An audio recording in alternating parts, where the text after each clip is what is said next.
You're listening to the Valley Labor Report with David Story and Jacob Morrison. We did get a caller. We've only got about 10 minutes left with Stephen, so we've got Lee on the line. Lee, where are you calling from? Huntsville. Lee from Huntsville. What's your question? Just curious, not even going to comment on the loose back and forth between undocumented, documented, as if there's not that much difference, which of course there is. But my question for you is, if you give a $15 wage for agricultural work, how are the rest of us going to afford the produce at that cost level? Because it will drive the cost up exponentially. Mm-hmm. Yeah, well, to your first comment, the distinction between undocumented and documented workers, I think it's really important for people to understand how arbitrary it is who gets and who doesn't get papers in this country. People can get papers if they've been here, maybe they've been here illegally or undocumented for over 10 years, and then they end up in removal proceedings. They can end up winning a green card. That's technically a right way to do it. Other people have been here 20 years and paid taxes and done everything above board, but there's no way for them to get papers. And so, I hear what you're saying, but I also think that we need to really look at the system as it is and to understand that the people who end up in one basket or the other, it's not due to merit. It's due to a random sort of patchwork of bad laws that need to be updated. In terms of I don't disagree with that. I don't disagree with that. But I do think we should have a better expanded worker program where they can come and then exit our country, because I don't think that people coming here, we can't support the entire world. So there needs to be a better way for people to come in and be able to work and leave. So we don't need to be supporting these people with our social programs. That should be reserved for the citizens of our country. That's just my opinion. But tell me about how we would stop the increase in the cost. The increase in produce prices. I think that anytime that you look at an economy that says, in order for us to have something that we need, like food, other people have to live in abject poverty, and that's just the way that it has to be, we need to really take a closer look at that, right? And so, first of all, I don't know that it's true that the prices would go up all that much if we raised wages. I don't think that I've ever seen the growers actually present the math on that. We hear things like that about the $15 minimum wage all the time, but then you look at places like Seattle where they've implemented a $15 minimum wage and prices have not increased in any significant way. And then the other thing, like I was mentioning to Jacob earlier, if the president can get us into a trade war and we can come up with tens of billions, hundreds of billions of dollars to just give to the farmers, and it doesn't register on anyone's radar, nobody cares, then certainly if we saw a situation where farm workers were making $15 an hour and produce prices started to go up, there's no reason why that same type of money couldn't be used to either subsidize the cost of food or to subsidize the workers directly. So I understand the concern, but also I want you to step back and think to yourself, wait a minute, what I'm saying is that in order for me to eat, we need to have impoverished people in this country. Impoverished people in this country for a season and then kick them back out is what she said, actually. Right. And so, we need to be better than that. And it's not a right-left thing. It's not a liberal conservative thing. It's just, hey, you know what?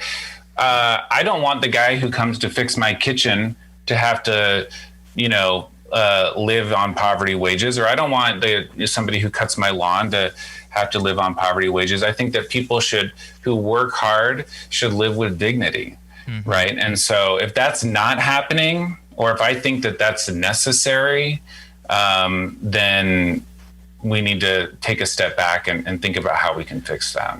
Right. Yeah. Just because something is a certain way doesn't mean that it has to be that way. That's certain. We've got one more caller. Jeff, where are you calling from? Jeff from New Orleans. How you doing? Jeff from New Orleans. What's your question? Hey, I was calling to talk a little bit about how workers who don't have immigration status are also misclassified often as where they would often have jobs where they would be an employee, they would get misclassified as an independent contractor. Can Stephen Can you talk a little bit about that and how that impacts how these workers are treated? I actually don't know too much about that, and maybe you do, and I'd love to hear more about that. But I don't know too much about that issue. Okay. I do know what Jacob mentioned earlier about ICE being called at the end of a successful organization effort. I've definitely heard those stories, and those kinds of things definitely happen to undocumented workers. Yeah, well, that's one of the things that I guess I have some friends that work for the Great New Orleans AFL-CIO, and they talk about how immigration status is often leveraged against these workers, so that when they would technically have the same rights as other workers too, when they're on the work site, they're sort of influenced to not exercise those rights. And I just wanted to really quickly plug one other thing. Which is like the PRO Act would be something which is going through Congress. It's already been passed through the House. That would sort of really, really push against that kind of a force. It would make it much more difficult to misclassify those workers. There's stiffer penalties for that. So. Yeah, Jeff, Stephen mentioned this to me before the show, which is that and I knew this, but I had forgotten it, that the NLRA doesn't cover agricultural work. And so right. I can't recall if the PRO Act actually, the PRO Act is an amendment to the NLRA, and so I can't recall if I can't apply. Yeah, I'm not sure if the PRO Act amends it to cover agricultural work, and I guess, Stephen, since you haven't heard much about what the PRO Act would do to ag workers, I'm kind of assuming that it doesn't actually do that. Right. Yeah, I don't think it does, but it's an interesting point. I think more broadly, and to the last caller's point too, the Farm Workforce Modernization Act still treats undocumented workers like criminals. It fines them and puts them on this long, laborious path to a green card. But nowhere does it say anything about holding the farmers accountable for employing people who they knew were undocumented. And so, I don't see quite enough progress on that front of, holding the employers to account, but hopefully the PRO Act, provides a little bit more rights to the workers. Yeah, and Lee, and Lee, if you're still listening, actually, as far as you mentioned about immigrants, taking advantage of our social programs, so to speak. I wrote an article some time ago. I just published it on Medium, and if you follow me on Twitter at @JacobM_AL, I'll tweet that article out again. I did a lot of digging, and actually, like, if you compare similarly situated immigrants, documented and undocumented, they use significantly less social programs than similarly situated native workers. That is just not up for dispute. And additionally, their children, the firstborn children of immigrant workers, actually bring in more tax revenue than any other group of Americans at all. I mean, it's really fascinating how much more than a third or fourth or fifth generation American. It's fascinating how much a first-generation American citizen, the children of immigrants, contribute more to our tax coffers than any other group. It's really a lot. So if you follow me, I'll tweet that out after the show on Twitter at JacobM_AL. Stephen and Jeff, thanks for the call. I appreciate it. I'm pretty sure Jeff is actually the host of Good Morning Comrade, which is another show on WHIV in New Orleans. And he actually put me in touch with Dr. Deary, the founder of the station. So, Stephen, we've got about a minute left. I really appreciate your time. You've been very generous. I've enjoyed the conversation. I hope folks have learned some stuff. What are some of your closing thoughts on this subject, and where can people find you?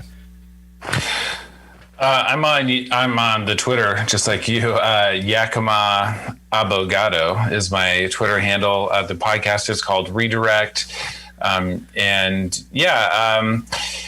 I appreciate the call from Lee, and she has some concerns. But again, I really hope that people can just start to see these people as people, right?